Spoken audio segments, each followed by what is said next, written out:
আসছে বৈশাখ মাসের শুক্লপক্ষীয় মোহিনী একাদশীর ব্রত মহোৎসব। এই ব্রত মহোৎসব পালনে সমস্ত পাপ ক্ষয় হয় এবং সমস্ত দুঃখ বিনাশ হয়, যার কারণে মানুষ অচিরেই বৈকুণ্ঠধাম প্রাপ্ত করতে পারে। আপনি নিজে এই ব্রত মহোৎসব পালন করুন এবং অন্যকে পালন করতে উৎসাহ করুন।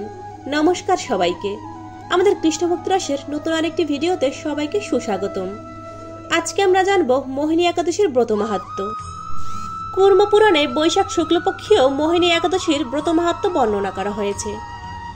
মহারাজ যুধিষ্ঠির বললেন, হে জনার্দন, বৈশাখ শুক্লপক্ষীয় একাদশীর কি নাম, কি ফল, কি বিধি, এই সকল আমার নিকট বর্ণনা করুন। উত্তরে ভগবান শ্রীকৃষ্ণ বললেন, হে ধর্মপুত্র, আপনি যে আমাকে প্রশ্ন করেছেন, পূর্বে শ্রী রামচন্দ্র বৈশিষ্ট্যের কাছে এই একেই প্রশ্ন করেছিলেন। তিনি জিজ্ঞেস করেছিলেন, হে মুনিবর, আমি জনকনন্দিনী সীতার বিরহজনিত কারণে বহু দুঃখ কষ্ট পাচ্ছি, তাই একটি উত্তম ব্রতের কথা আমাকে বলুন, যার দ্বারা সর্বপাপ ক্ষয় ও সর্বদুঃখ বিনাশ হয়। এই কথা শুনে বশিষ্ঠদেব বললেন, হে রামচন্দ্র, তুমি উত্তম প্রশ্ন করেছ। যদিও তোমার নাম গ্রহণেই মানুষ পবিত্র হয়ে যায়, তবুও লোকের মঙ্গলের জন্য তোমার কাছে সর্বশ্রেষ্ঠ ও পরম পবিত্রময় ব্রতের কথা বলছি। বৈশাখ মাসের শুক্লপক্ষিয়া একাদশী মোহিনী নামে প্রসিদ্ধ। এই ব্রত প্রভাবে মানুষের সকল পাপ, দুঃখ ও মোহজাল অচিরেই বিনষ্ট হয়।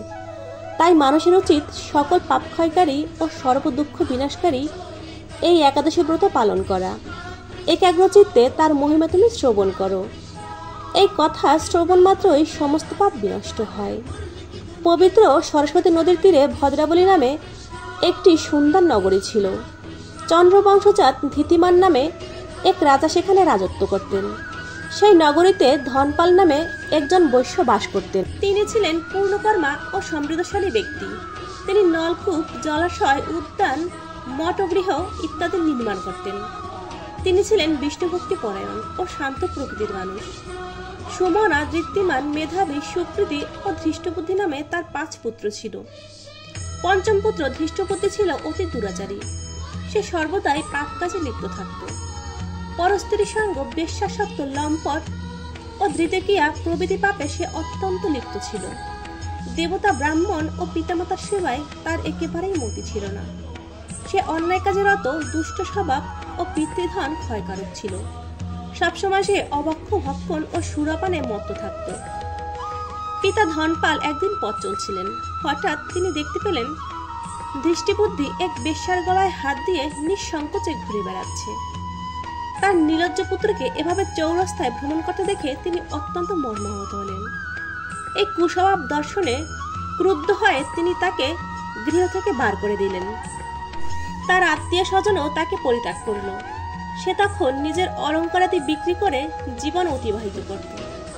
কিছুদিন এইভাবে চলার পর অর্থের অভাব দেখা দিল। ধনহীন দেখে সেই বেশ্যাগণও তাকে পরিত্যাগ করল। অন্ন বস্ত্রহীন দৃষ্টিবুদ্ধি ক্ষুধা তৃষ্ণায় অত্যন্ত কাতর হয়ে পড়ল। অবশেষে তিনি নিজের গ্রামে চুরি করতে শুরু করল। একদিন রাজপ্রহরী তাকে ধরে বন্দি করল, কিন্তু পিতার সম্মানার্থে তাকে মুক্তি করে দিল। এভাবে সে কয়েকবার ধরা পড়ল ও ছাড়া পেল, কিন্তু তবুও সে চুরি বন্ধ করল না। তখন রাজা তাকে কারাগারে বন্ধ করে রাখলেন। বিচারে সে কষাঘাত দণ্ডভোগ করল। কারাভোগের পর অন্যান্য উপায়ে দৃষ্টিবুদ্ধি বনে প্রবেশ করলেন। সেখানে সে পশুবধ করে তাদের মাংস ভক্ষণ করে অতি দুঃখে তার পাপময় জীবনযাপন শুরু করতে লাগলো। দুষ্কর্মের ফলে কেউ কখনোই সুখী হতে পারে না। তাই সে দৃষ্টবুদ্ধি দিবারাত্রি দুঃখ শোকে জর্জরিত হলো। এভাবে অনেক দিন অতিবাহিত হলো। কোনো পুণ্যকর্মের ফলে সহসা সে একদিন কৌডিন্য ঋষির আশ্রমে এসে উপস্থিত হলো। বৈশাখ মাসে ঋষিবর গঙ্গা স্নান করে আশ্রমের দিকে প্রবর্তন করছিলেন। শোকাকুল ধৃষ্টবুদ্ধি তার সম্মুখে উপস্থিত হলো। ঘটনাক্রমে ঋষির বস্ত্র হতে এক বিন্দু জল তার গায়ে পড়ল। সেই জলের স্পর্শে তার সমস্ত পাপ দূর হলো। হঠাৎ তার শুভবুদ্ধির উদয় হলো। ঋষির সামনে এসে সে কৃতাঞ্জলি ফুটে প্রার্থনা করতে লাগলেন, হে ঋষিবর, যে পুণ্য প্রভাবে আমি ভীষণ দুঃখ যন্ত্রণা থেকে মুক্তি লাভ করতে পারি, তা কৃপা করে আমাকে বলুন। ঋষিবর বললেন, বৈশাখ মাসের শুক্লপক্ষের মোহিনী নামে যে প্রসিদ্ধ একাদশী আছে, তুমি সেই ব্রত পালন করো। এই ব্রত ফলে মানুষের বহু জন্মান্তরিত পর্বত সমান পাপরাশিও ক্ষয় হয়। মহামুনি বশিষ্ঠ বললেন, কৌণ্ডিন্য ঋষির উপদেশ শ্রবণ করে প্রসন্ন চিত্তে দৃষ্টিবুদ্ধি সেই ব্রত পালন করলেন। এই একাদশী ব্রত পালনের ফল।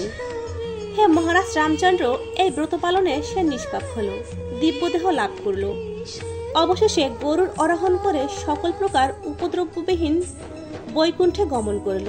হে রাজন, ত্রিলোকে মোহিনী ব্রত থেকে আর শ্রেষ্ঠ ব্রত নেই।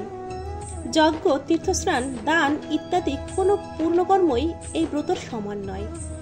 এই ব্রতকথা শ্রবণ কীর্তনে সহস্র গোদানের ফল লাভ হয়। তাই সবাই এই ব্রত পালন করুন এবং ভিডিওটি শেয়ার করে সবাইকে এই ব্রত পালনের সুযোগ করে দিন। হরে কৃষ্ণ।